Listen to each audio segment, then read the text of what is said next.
കർത്താവിൽ പ്രിയ ദൈവമക്കളെ, ഇന്നത്തെ സാബത്ത് സ്കൂൾ പഠനത്തിലേക്ക് നിങ്ങളേവരെയും സ്വാഗതം ചെയ്യുന്നു. നാം ഈ ക്വാർട്ടർ മുഴുവനായി പഠിച്ചുകൊണ്ടിരിക്കുന്നത് ദൈവവുമായുള്ള ബന്ധത്തിൽ വളരുക എന്നുള്ളതായ പാഠമാണ്. നമുക്ക് ഇന്ന് പഠിക്കാനുള്ളത് 12ാമത്തെ പാഠമാണ്, യേശുവിനെ സാക്ഷീകരിക്കുക. ഈ പാഠം ചർച്ച ചെയ്യുന്നതിന് 2 പാസ്റ്റർമാർ നമുക്ക് സ്റ്റുഡിയോയിലുണ്ട്. നമുക്ക് അവരെ പരിചയപ്പെടാം. ഒപ്പം നിങ്ങളെ ഏവരെയും ഇന്നത്തെ ചർച്ചയിലേക്ക് സ്വാഗതം ചെയ്യും. പാസ്റ്റർ രാജു ജോസഫ് ഇന്ന് ഞങ്ങളോടൊപ്പമുള്ളതിൽ അതിയായ സന്തോഷമുണ്ട്. ചർച്ചയിലേക്ക് സ്വാഗതം.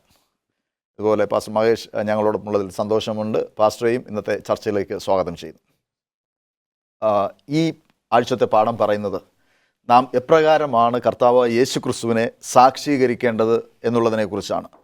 ഈ സാക്ഷീകരണത്തെക്കുറിച്ച് നാം വാസ്തവത്തിൽ ധാരാളം ചിന്തിക്കുകയും വായിക്കുകയും പഠിക്കുകയും ഒക്കെ ചെയ്യുന്നതായ ഒരു കൂട്ടം വിശ്വാസികളാണ് നാം. എന്നാൽ ഈ സാക്ഷീകരിക്കുന്നതിൻ്റെ ഗുണങ്ങൾ എന്താണ്, സാക്ഷീകരിക്കുന്നവർക്ക് അതിന് ലഭിക്കുന്നതായ നേട്ടങ്ങൾ എന്താണ് എന്നതിനെക്കുറിച്ചൊക്കെ നാം ഇന്ന് ചർച്ച ചെയ്യും. നമുക്ക് മനഃപ്പാഠവാക്യമായി നൽകിയിരിക്കുന്നത് യെശയ്യാവിൻ്റെ പ്രവചനം 50-ാം അധ്യായം 4-ാമത്തെ വാക്യമാണ്.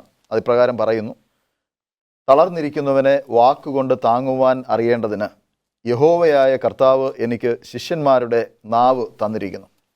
അവൻ രാവിലെ തോറും ഉണർത്തുന്നു, ശിഷ്യന്മാരെ പോലെ കേൾക്കേണ്ടതിന് അവൻ എൻ്റെ ചെവി ഉണർത്തുന്നു.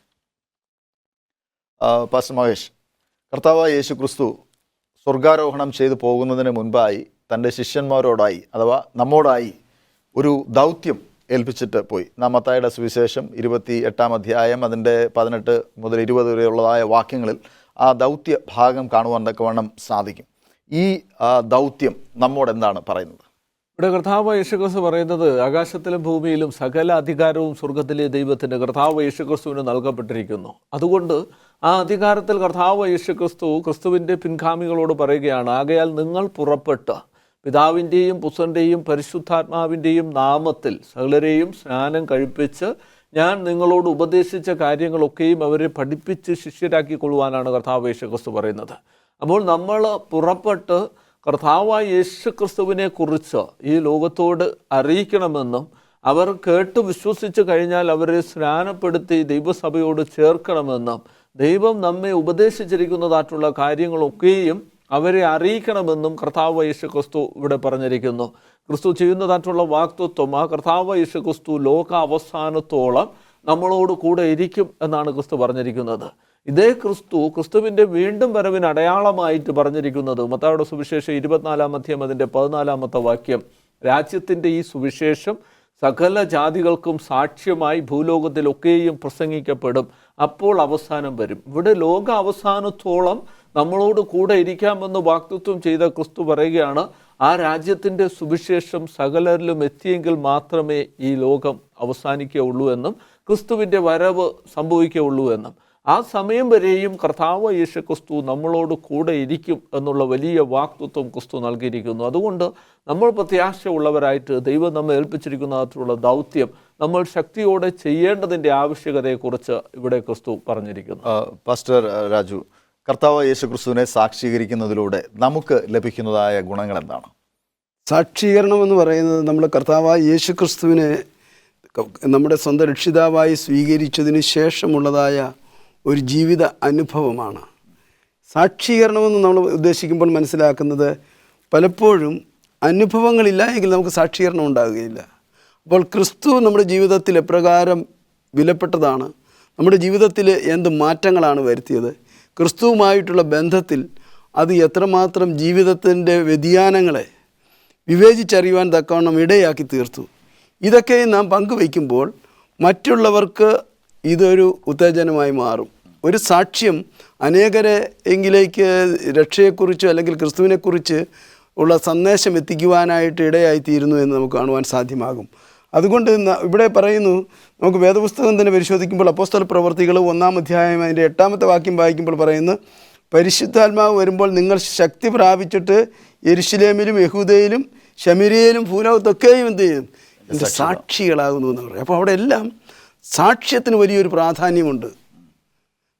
നാം ഒരു അഡ്വന്റിസ്റ്റുകാരായി ജീവിക്കുമ്പോൾ നാം പാർക്കുന്ന ദേശത്ത്, നാം പാർക്കുന്ന അല്ലെങ്കിൽ നമ്മുടെ കുടുംബങ്ങളിൽ ഒക്കെ നമുക്ക് സാക്ഷ്യമാണ്. നമ്മൾ പാർക്കുന്ന ദേശത്തിനൊരു സാക്ഷ്യമല്ലേ നാം ഓരോരുത്തരും.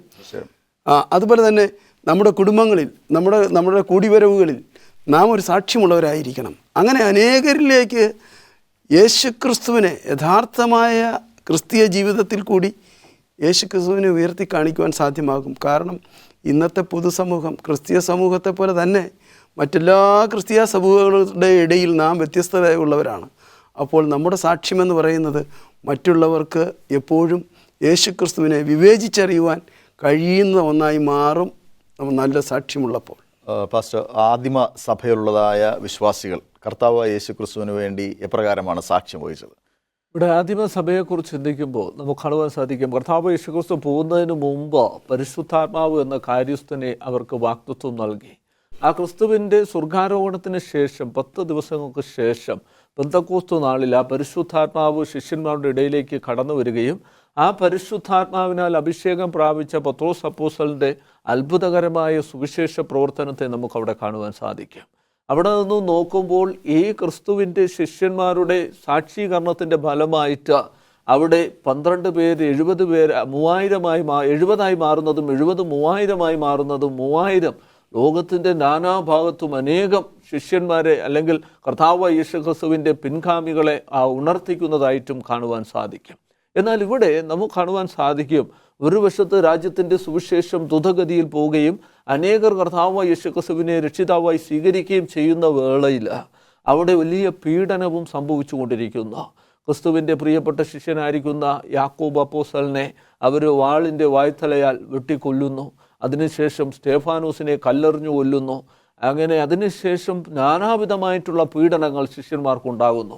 ഒരു ഭാഗത്ത് പീഡനം, അതേ സമയത്ത് തന്നെ സുവിശേഷം ദ്രുതഗതിയിൽ വളർന്നുകൊണ്ടേയിരിക്കുന്നതായിട്ട് കാണുവാൻ സാധിക്കും. ഇവിടെ 10 പേര് മരിക്കുമ്പോൾ 100 പേര് ഉരുവാകുന്നു, 100 പേര് മരിക്കുമ്പോൾ 1000 പേര്.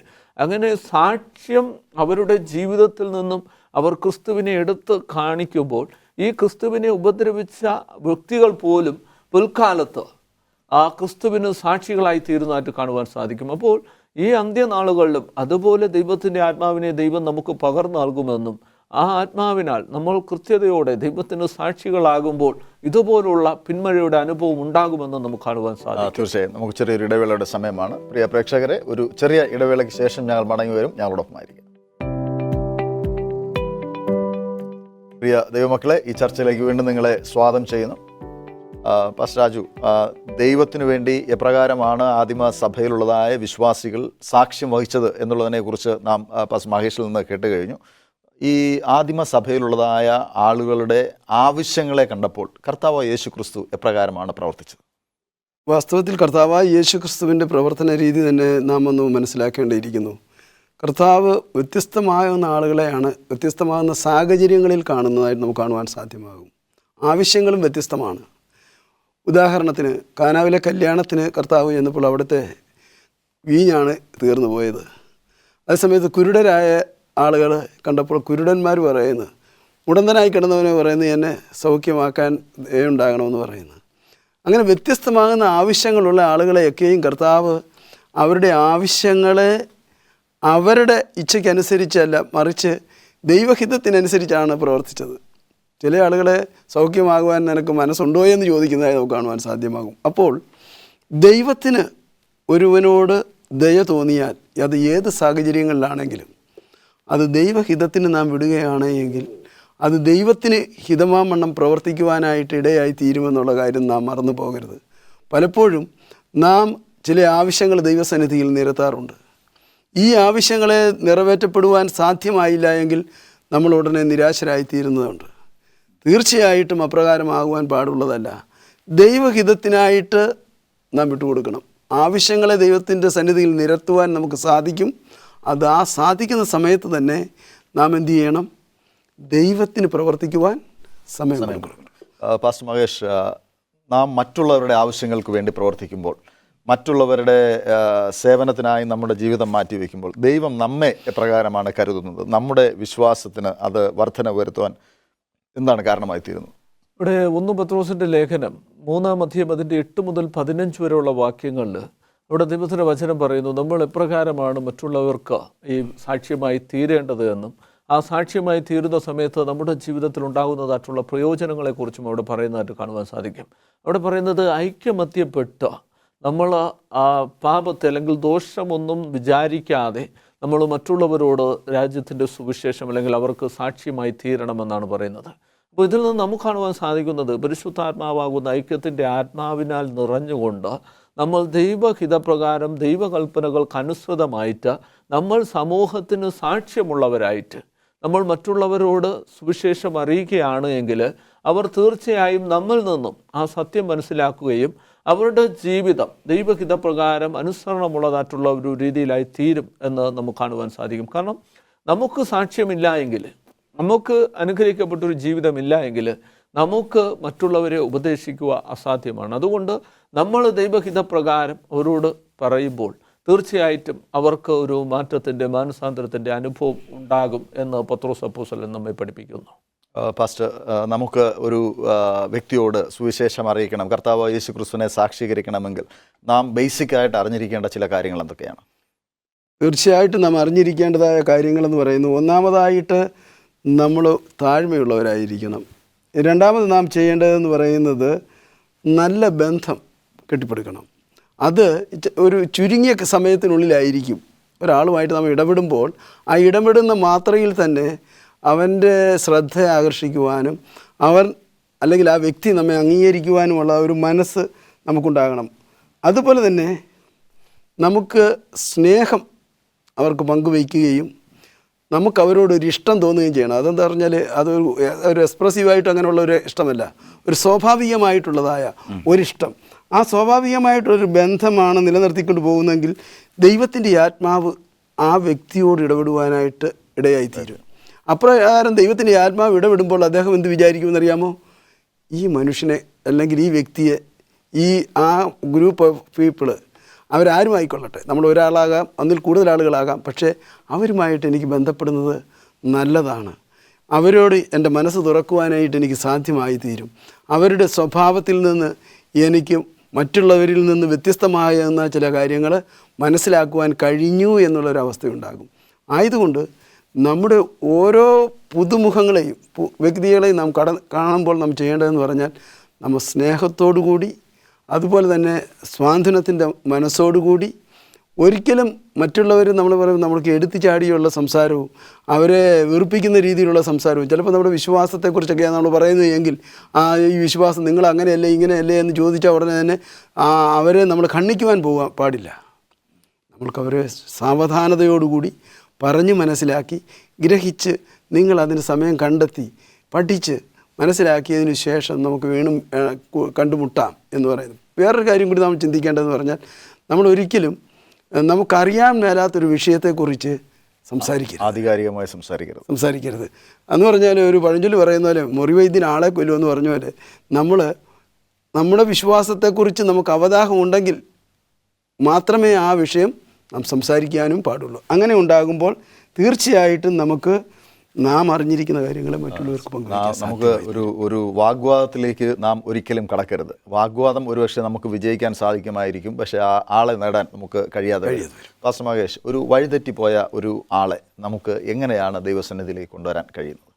വഴിതെറ്റിപ്പോയ ഒരാളെ ദൈവസന്നിധിയിലേക്ക് കൊണ്ടുവരിക എന്നതിനെക്കുറിച്ച് പാഠഭാഗത്ത് ഹോശേയയുടെ പ്രവചനത്തെ ആസ്പദമാക്കി, അതിൻ്റെ 6-ാം അധ്യായത്തെ ആസ്പദമാക്കി പറഞ്ഞിരിക്കുന്നു. അവിടെ പറയുന്നത് എഫ്രായിം ദൈവത്തിൻ്റെ ആദ്യപുത്രൻ എന്നാണ് പറയുന്നത്. ആ എഫ്രായിം ദൈവത്തിൽ നിന്നും അകന്നു പോയതിനെയും ഹോശേയ പ്രവാചകനിലൂടെ ദൈവം ആ വ്യക്തിയെ അല്ലെങ്കിൽ ആ കൂട്ടരെ ദൈവത്തിൻ്റെ സന്നിധിയിലേക്ക് കൊണ്ടുവരുന്നതായിട്ടുള്ള ഭാഗത്തെക്കുറിച്ച് ഇവിടെ പാഠഭാഗത്ത് പറയുന്നു. അപ്പോൾ എഫ്രായിം എങ്ങനെയാണ് വഴിതെറ്റിയിരിക്കുന്നത് എന്ന് ആദ്യം ഹോശേയ പ്രവാചകൻ പറയുകയാണ്. അതായത് അവർ ഒന്നാമതായിട്ട് വിഗ്രഹാരാധന, വിഗ്രഹങ്ങളെ സേവിക്കുന്നു.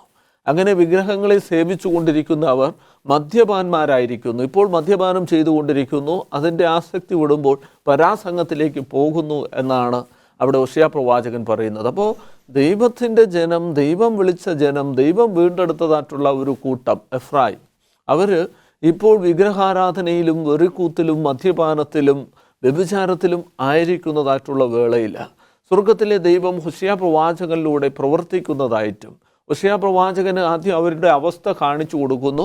അതിനുശേഷം പ്രവാചകനിലൂടെ അവരെ തിരഞ്ഞെടുക്കുന്നതായിട്ടും കാണുവാൻ സാധിക്കും. അപ്പോൾ ഈ ഒരു ഭാഗം ഇവിടെ നിലനിർത്തി നമ്മളായിരിക്കുന്ന വേളയിൽ നമ്മളും ഇന്ന് ലോകത്തേക്ക് നോക്കുമ്പോൾ ഇതുപോലെ വഴിതെറ്റിയിരിക്കുന്ന വലിയൊരു കൂട്ടം നിലനിൽക്കുന്നതായിട്ട് കാണുവാൻ സാധിക്കും. അവരെ കർത്താവായ യേശു ക്രിസ്തുവിലേക്ക് അടുപ്പിക്കുക എന്നുള്ളത് വളരെ ശ്രമകരമായിരിക്കുന്ന കാര്യമാണ്. എങ്കിൽ തന്നെയും നമ്മൾ ഡെഡിക്കേറ്റഡോട് കൂടി ദൈവത്തോട് പ്രാർത്ഥിച്ച, ദൈവത്തിൽ നിന്നുള്ള അരുളപ്പാടുകളെ സ്വീകരിച്ച് ദൈവഹിതപ്രകാരമാണ് എങ്കിൽ നമ്മൾ അവരോട് സംസാരിക്കുമ്പോൾ തീർച്ചയായിട്ടും ദൈവം ഇടപെട്ടാൽ, ദൈവത്തിൻ്റെ ആത്മാവ് പ്രവർത്തിച്ചാൽ നമുക്ക് അവരെയും ആ ശരിയിലേക്ക് കൊണ്ടുവരുവാൻ സാധിക്കും. തീർച്ചയായും ദൈവത്തിൻ്റെ ആത്മാവ് പ്രവർത്തിച്ചില്ല എങ്കിൽ നമ്മൾ ഒരു വ്യക്തിയെയും ദൈവസന്നിധിയിൽ കൊണ്ടുവരുവാൻ തക്കവണ്ണം കഴിയുകയില്ല. നമുക്കൊരു ചെറിയ ഇടവേളയുടെ സമയമാണ്. പ്രിയ പ്രേക്ഷകരെ, ഒരു ചെറിയ ഇടവേളയ്ക്ക് ശേഷം ഞങ്ങൾ മടങ്ങി വരും. ഞങ്ങളോടൊപ്പമായിരിക്കും. പ്രിയ ദൈവമക്കളെ, ഈ ചർച്ചയിലേക്ക് വീണ്ടും നിങ്ങളെ സ്വാഗതം ചെയ്യുന്നു. പാസ്റ്റർ രാജു, നാം ദൈവത്തിൻ്റെ സാക്ഷികളായി തീരണം എന്നുള്ളതിനെക്കുറിച്ചാണ് നാം ചർച്ച ചെയ്യുന്നത്. അതിൻ്റെ ആവശ്യകത, അത് എപ്രകാരം ചെയ്യണം എന്നുള്ളതിനെക്കുറിച്ചൊക്കെ നാം ചർച്ച ചെയ്യുകയുണ്ടായി. എന്നാൽ ദൈവം ആരെയും ഉപേക്ഷിക്കാൻ തയ്യാറല്ല. എന്തുകൊണ്ടാണ് ദൈവം അത്രയും വിശാല മനസ്കനായി നമ്മോട് ഇടപെടുന്നത്?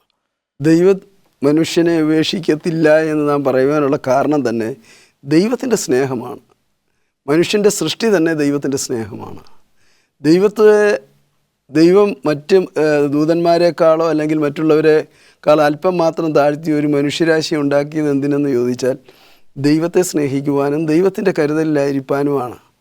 ആ മനുഷ്യൻ ദൈവത്തിന് ഹിതമല്ലാത്ത പ്രവൃത്തി ചെയ്തു എന്ന് പറഞ്ഞിട്ട് അവനെ നഷ്ടപ്പെടുത്തുവാൻ ദൈവം ആഗ്രഹിക്കുന്നില്ല. ഞാൻ ചോദിക്കട്ടെ, നമ്മൾ ഒരു സാധാരണ നമ്മൾ പറയാറുണ്ട്, കാക്കയ്ക്ക് തൻകുഞ്ഞ് പൊൻകുഞ്ഞെന്ന് പറഞ്ഞ പോലെ നമ്മളുടെ മക്കൾ അവർ എന്ത് തെറ്റ് ചെയ്താലും നമ്മളെന്ത് ചെയ്യും? അവരെ കൈവിടുവോ? അവർ സ്നേഹിക്കും. അവരെ നമ്മൾ അവർ ചിലപ്പോൾ കൊലപാതകം ചെയ്തതായ മക്കളെ ഓർത്ത് കോടതി കയറുന്ന മാതാപിതാക്കളെ നമ്മൾ കണ്ടിട്ടുണ്ട്. അപ്പോൾ അവനൊരു തെറ്റ് ചെയ്തിട്ടുണ്ടെന്ന് അവർക്ക് അറിയാമെങ്കിൽ പോലും ഇതവരുടെ മകനാണ് അല്ലെങ്കിൽ മകളാണെന്നുള്ള ഒരു ബോധ്യമാണ് അവരെ അതിന് പ്രേരിപ്പിക്കുന്നത്. അപ്പോൾ നമ്മൾ ഓർത്ത് നോക്കിയേ, നമ്മളെ അളവറ്റ് സ്നേഹിക്കുകയും നമ്മളെ അളവറ്റ് കരുതുകയും നമ്മുടെ ജീവനെ പരിപാലിക്കുകയും നമുക്ക് നല്ലത് മാത്രം കാംക്ഷിക്കുകയും ചെയ്തതായ ദൈവം, നമുക്ക് വേണ്ടി തൻ്റെ ജീവനെ നൽകി നമ്മളെ വിലയ്ക്ക് വാങ്ങിയതായ ദൈവം നാം നഷ്ടപ്പെടുവാൻ ദൈവം ആഗ്രഹിക്കുമോ? ഒരിക്കലുമില്ല എന്നുള്ളതാണ് നാം ഓരോരുത്തരും മനസ്സിലാക്കേണ്ടത്. പക്ഷേ ഇതിൻ്റെ അകത്തൊരു തെറ്റായ മനോഭാവമുണ്ട് നമ്മളിൽ. നാം ദൈവത്തിന് വശംവദരാകാതെ ദൈവത്തിൽ നിന്ന് അകന്ന് ജീവിക്കുമ്പോൾ ദൈവം നമ്മെ ചേർത്ത് നിർത്തുവാനായിട്ട് ഇടയാകുകയില്ല. അതുകൊണ്ടാണ് നമ്മൾ വെളിപാട് പുസ്തകത്തിൽ കാണുന്നത് 3-ാം അധ്യായത്തിൽ അവൻ വാതിൽക്കൽ നിന്ന് മുട്ടുന്നു, ആരെങ്കിലും എൻ്റെ ശബ്ദം കേട്ട് വാതിൽ തുറന്നാൽ ഞാൻ അവനോടും അവൻ എന്നോടും കൂടി അത്താഴം കഴിക്കുന്ന ഒരു അനുഭവം. അതായത് ദൈവത്തിന് നമ്മുടെ ഇരിക്കിലേക്ക് വരണമെന്ന് ആഗ്രഹമുണ്ട്. നമ്മുടെ ഹൃദയത്തിൻ്റെ കവാടത്തിൽ കർത്താവ് നിൽക്കുകയാണ്. തുറക്കപ്പെടേണ്ടത് ആരാണ്? നാമാണ്. കാരണം അതെന്തുകൊണ്ടാണെന്ന് ചോദിച്ചാൽ പവർ ഓഫ് ചോയ്സ്, തിരഞ്ഞെടുക്കുവാനുള്ള അവകാശം നമുക്ക് നൽകിയിരിക്കുന്നത് കൊണ്ടാണ്. ആയതുകൊണ്ട് നാം ഓർത്തിരിക്കുക, ദൈവം ഒരു നാളും നമ്മെ ഓരോരുത്തരെയും നിർവ്യാജം എന്ത് ചെയ്യല, കൈവിടുകയില്ല എന്നുള്ളതാണ്. പാസ്റ്റർ മഹേഷ്, ദൈവത്തിൻ്റെ ജനത്തിൻ്റെ കൂട്ടത്തിലേക്ക്, അതായത് തൻ്റെ ആടുകളുടെ എണ്ണത്തിലേക്ക് കൂട്ടുന്നതിനെക്കുറിച്ച് സഖറിയാവിൻ്റെ പുസ്തകത്തിൽ ദൈവം ചില കാര്യങ്ങൾ പറയുന്നുണ്ട്. അത് വളരെ മനോഹരമായിട്ടാണ് പറയുന്നത്. എന്തൊക്കെയാണ് അവിടെ പറയുന്നത്? ഇവിടെ സഖറിയ പ്രവചനം അതിൻ്റെ 10-ാം അധ്യായത്തിൽ സ്വർഗത്തിലെ ദൈവം എപ്രകാരമായിരിക്കണം ദൈവത്തിൻ്റെ ജനം എന്നതിനെക്കുറിച്ച്, അല്ലെങ്കിൽ അവരെ ദൈവം കൂട്ടുന്ന രീതിയെക്കുറിച്ച് അവിടെ എടുത്തു പറയുന്നു. അതിൻ്റെ 1-ാമത്തെ വാക്യത്തിൽ കാണിക്കുന്നത് ദൈവത്തിൻ്റെ വചനം പറയുന്നു, പിന്മഴയ്ക്ക് വേണ്ടി നമ്മൾ കാത്തിരിക്കണം. കാര്യം ദൈവം മിന്നൽ പിണറുകളെ അയക്കുന്നു. ആ മിന്നൽ പിണറുകളെ അയക്കുന്ന വേളയിൽ നമ്മൾ മനസ്സിലാക്കണം, ഇതിന് പിന്നിൽ പിന്മഴയുടേതായിട്ടുള്ള അനുഭവം വരികയാണ്. ഇതൊരു വാണിങ്ങിൻ്റെ അനുഭവമാണ്. അതിനുശേഷം പിന്മഴ വരും. അപ്പോൾ ആ പിന്മഴയ്ക്ക് വേണ്ടി നമ്മൾ കാത്തിരിക്കുകയും അത് പ്രാപിക്കുകയും ചെയ്യണം എന്ന് പറഞ്ഞിരിക്കുന്നു. അത് കഴിഞ്ഞിട്ട് ദൈവം അവരെ ശിക്ഷിക്കുന്നതായിട്ടുള്ള വിധങ്ങളെക്കുറിച്ച് എടുത്തു പറയുന്നു. കാരണം അവർ തെറ്റി ഒഴിഞ്ഞു നടക്കുന്നു, തെറ്റിലായിരിക്കുന്നു. അതിൽ നിന്നും ദൈവം അവരെ വീണ്ടെടുക്കേണ്ടതിൻ്റെ ആവശ്യകതയുണ്ട്. നിങ്ങൾ തിരിഞ്ഞു വന്നില്ല എങ്കിൽ ഇന്ന ശിക്ഷകളൊക്കെയും നിങ്ങൾക്കുണ്ടാകും എന്ന് ദൈവം അവരോട് എടുത്തു പറയുന്നു. എന്നാൽ അതിൻ്റെ അവസാന ഭാഗത്ത് ദൈവം പറയുന്നത്, ഇങ്ങനെയൊക്കെ ആണെങ്കിലും ഞാൻ എൻ്റെ ജനത്തെ കൂട്ടി വരുത്തും, എൻ്റെ ആട്ടിൻകൂട്ടത്തെ കൂട്ടി വരുത്തും. നിങ്ങൾ തെറ്റിപ്പോയിരിക്കുന്നു, നിങ്ങൾ മറ്റൊരു അവസ്ഥയിലൂടെ കടന്നു പോയിരിക്കുന്നു, എന്നാൽ നിങ്ങളെ അങ്ങനെ പൂർണ്ണമായും വിട്ടുകളയുവാൻ ഞാൻ സന്നദ്ധനല്ല. നിങ്ങൾ വീണ്ടും നിങ്ങളെ പാപങ്ങളെ ഉപേക്ഷിച്ച് എങ്കിലേക്ക് തിരിഞ്ഞാൽ, പിന്മഴയുടെ അനുഭവത്തിന് വേണ്ടി നിങ്ങൾ കാത്തിരുന്നാൽ തീർച്ചയായും ഞാൻ നിങ്ങളെ ചേർത്തുകൊള്ളും എന്ന് ദൈവം സഖറിയ പ്രവചനത്തിലൂടെ ഇസ്രായേൽ ജനങ്ങൾക്ക് മുന്നറിയിപ്പ് നൽകുന്നതായിട്ട് കാണുവാൻ സാധിക്കും. ഇതേ കാര്യം തന്നെ അന്ത്യനാളുകളിൽ ജീവിക്കുന്ന നമ്മോട് ഓരോരുത്തരോടും കർത്താവ് യേശു ക്രിസ്തു പറയുകയാണ്. അല്ലെങ്കിൽ സ്വർഗത്തിലെ ദൈവം പത്മോസ് ദ്വീപിലായിരിക്കുന്ന വെളിപ്പാടുകാരനായ യോഹന്നാനിലൂടെ നമ്മോട് പറയുകയാണ്, നിങ്ങൾ തെറ്റി ഒഴിഞ്ഞിരിക്കുന്നു എങ്കിലും നിങ്ങൾ ഇനിയും അവസരമുണ്ട്. നിങ്ങൾ മൃഗത്തിൻ്റെ മുദ്രയോ പ്രതിമയോ മൃഗത്തെ നമസ്കരിക്കാതെ തിരിഞ്ഞാൽ ഞാൻ വീണ്ടും നിങ്ങളെ ചേർക്കാം, അന്ത്യബാധകളിൽ ഒന്നും ഓഹരിക്കാരാക്കാതെ നിങ്ങളെ വിടുവിച്ച കുഞ്ഞാടിൻ്റെ കല്യാണ സദ്യയിലേക്ക് നിങ്ങളെ ചേർത്ത് കൊള്ളാമെന്ന് കർത്താവ് യേശു ക്രിസ്തു വാഗ്ദത്തം ചെയ്യുന്നതായിട്ട് കാണുവാൻ സാധിക്കാം. പാസ്റ്റർ, കർത്താവ് യേശു ക്രിസ്തു നമ്മളെല്ലാവരും ഒരുമിച്ച് ആകണമെന്നും ദൈവത്തോട് ചേരണമെന്നും ആരും നശിച്ചു പോകരുത് എന്നും ഒക്കെ കർത്താവ് നമ്മെക്കുറിച്ച് ആഗ്രഹിക്കുന്നു. എഫേസ്യർക്കെഴുതിയ ലേഖനത്തിൽ അപ്പോസ്തലനായ പൗലൂസ് 3-ാം അധ്യായം അതിൻ്റെ 17 മുതൽ 19 വരെയുള്ളതായ വാക്യങ്ങളിൽ ചില കാര്യങ്ങൾ പറയുന്നു. അത് എന്താണെന്ന് ഒന്ന് വിശദമാക്കാം. നമുക്ക് ആ വേദഭാഗം ഏതാനും ഭാഗങ്ങൾ മാത്രം വായിക്കാം. 17-ാമത്തെ വാക്യം വളരെ വ്യക്തമായിട്ട് പറയുകയാണ്, ക്രിസ്തു വിശ്വാസത്താൽ നിങ്ങളുടെ ഹൃദയങ്ങളിൽ വസിക്കേണ്ടതിന് വരം നൽകണമെന്ന് നിങ്ങൾ സ്നേഹത്തിൽ വേരൂന്നിരിക്കുന്നു. ക്രിസ്തു നമ്മുടെ ഹൃദയങ്ങളിൽ വസിക്കണം. പിന്നെ അടുത്ത വാക്യം പറയുമ്പോഴത്തേന് പറയുന്നത്, അതിനടിസ്ഥാനപ്പെട്ട വീതിയും നീളവും ഉയരവും ആഴവും എന്ന് സകല വിശുദ്ധന്മാരോടും. ആർക്ക് വേണ്ടിയാണ് ക്രിസ്തു, ആരുടെ ഹൃദയങ്ങളിലാണ് ക്രിസ്തു വസിക്കേണ്ടത്? വിശുദ്ധന്മാരായിട്ടുള്ള ആളുകളുടെ ഹൃദയങ്ങളിൽ വസിക്കണം. 19-ാം അധ്യായം വീണ്ടും വളരെ വ്യക്തമായിട്ട് പറയാണ്, പരിജ്ഞാനത്താൽ കവിയുന്ന ക്രിസ്തുവിൽ സ്നേഹത്തിൽ അറിയുവാനും പ്രാപ്തരാകുകയും ദൈവത്തിൻ്റെ എല്ലാ നിറവും നിറഞ്ഞവരായി വേണ്ടുവോളം നാം പ്രാർത്ഥിക്കുന്നവരായിരിക്കണം. അപ്പോൾ ദൈവത്തിൻ്റെ നടത്തിപ്പിൽ നമുക്ക് ശക്തി പ്രാപിക്കണമെങ്കിൽ നമുക്ക് എന്തുണ്ടായിരിക്കണം? പ്രാർത്ഥനാ ജീവിതം ഉണ്ടായിരിക്കണം. ക്രിസ്തുവാണ് നമ്മെ നടത്തുന്നത് എന്നുള്ളത് ഒരു ബോധ്യം നമുക്കുണ്ടാകണം. ക്രിസ്തുവിൻ്റെ പ്രതിനിധികളാണ്, അതാണ് ക്രിസ്തുവിൻ്റെ അപ്പോസ്തലന്മാരെന്ന് പറയുന്നത്. ക്രിസ്തുവിൻ്റെ പ്രതിനിധികളാണ് ഞാനും നിങ്ങളും എന്നുള്ള ഒരു ബോധം നമുക്കുണ്ടാകണം. അങ്ങനെ ഉണ്ടാകുമ്പോൾ ഓരോ മനുഷ്യനും, അത് ഒരുവൻ ക്രിസ്തുവിലായാൽ അവൻ പുതിയ സൃഷ്ടിയാണെന്ന് പറഞ്ഞാൽ എല്ലാ മനുഷ്യരും യേശുക്രിസ്തുവിൻ്റെ പ്രതിനിധികളാണ്. യേശുക്രിസ്തുവിൽ അവരിൽ വസിക്കുന്നു എന്നുള്ള ബോധം അവർക്കുണ്ടാകണം. അവർ യേശുക്രിസ്തുവിൻ്റെ അപ്പോസ്തലനാണെന്നുണ്ടായിരിക്കണം. അവൻ ക്രിസ്തുവിൻ്റെ വിശ്വാസത്തിൻ്റെ പ്രതിനിധിയായിട്ട് മാറണം. അപ്രകാരം മാറുമ്പോൾ മാത്രമേ നാം ഇപ്പോൾ ഈ സമയത്തെല്ലാം ചർച്ച ചെയ്തുകൊണ്ടിരുന്നതായ ക്രിസ്തുവിനെ നമ്മുടെ ജീവിതത്തിൻ്റെ ഭാഗമാക്കി ജീവിക്കുവാൻ കഴിയുകയുള്ളൂ എന്നുകൂടി നാം ഓർക്കണം.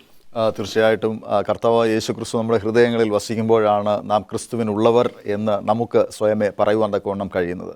ഈ പാഠം നമ്മുടെ വിശ്വാസികൾക്ക് ദൈവത്തിൽ വസിക്കുവാൻ, ക്രിസ്തുവിൻ്റെ സ്നേഹത്തിൽ നിൽക്കുവാൻ സഹായകരമായി തീരുമാറാകട്ടെ എന്ന് പ്രാർത്ഥിക്കുന്നു. പാസ്റ്റർ രാജുവായിട്ട് ചുരുക്കമായി പ്രാർത്ഥിക്കും. നല്ലവനും പരിശുദ്ധനുമാകുന്ന വാഴ്ത്തപ്പെട്ട സ്വർഗീയ പിതാവാം നല്ല ദൈവമേ, തിരുനാമത്തിന് സ്തോത്രം. അങ്ങ് ഞങ്ങളുടെ ജീവിതത്തിൻ്റെ ഭാഗമായി, ഞങ്ങൾക്ക് വഴികാട്ടിയായി, ഞങ്ങളുടെ മാർഗദർശിയായി, ഞങ്ങൾക്ക് എന്നെന്നും അങ്ങയിൽ പിൻപറ്റിക്കൊണ്ട് ജീവിപ്പാൻ ഞങ്ങളെല്ലാവരെയും സഹായിക്കണമെന്ന് പ്രാർത്ഥിക്കുന്നു. ഞങ്ങളുടെ വിശ്വാസ സമൂഹത്തെ അങ്ങയുടെ കരങ്ങളിൽ തരുന്നു. അവർ ഈ പാഠങ്ങൾ പഠിക്കുമ്പോൾ കർത്താവെ അവരുടെ ഹൃദയത്തിൽ അത് സംഗ്രഹിച്ച് പുതുക്കത്തിൻ്റെ ആത്മാവ് പ്രാപിച്ച് മുൻപോട്ട് ജീവിപ്പാൻ സഹായിക്കണം. പ്രാർത്ഥന കേട്ടിരിക്കാൻ സ്തോത്രം. സകലതും അടിയങ്ങൾക്കായി ജീവൻ വെടിഞ്ഞ യേശുവിൻ നാമത്തിൽ തന്നെ ആമേൻ. ആമേൻ. ഈ ചർച്ചയിൽ പങ്കെടുത്തതിന് പാസ്റ്റർ രാജുവിന് ദൈവനാമത്തിൽ നന്ദി പറയുന്നു. അതുപോലെ പാസ്റ്റർ മഹേഷ്, താങ്ക് യു. കർത്താവിൽ പ്രിയ ദൈവമക്കളെ, ക്രിസ്തുവിൽ വളരുവാൻ, ക്രിസ്തുവിനോട് ചേർന്ന് ജീവിപ്പാൻ ദൈവം നമ്മേവരെയും സഹായിക്കുമാറാകട്ടെ എന്ന് പ്രാർത്ഥിക്കുന്നു. God bless you.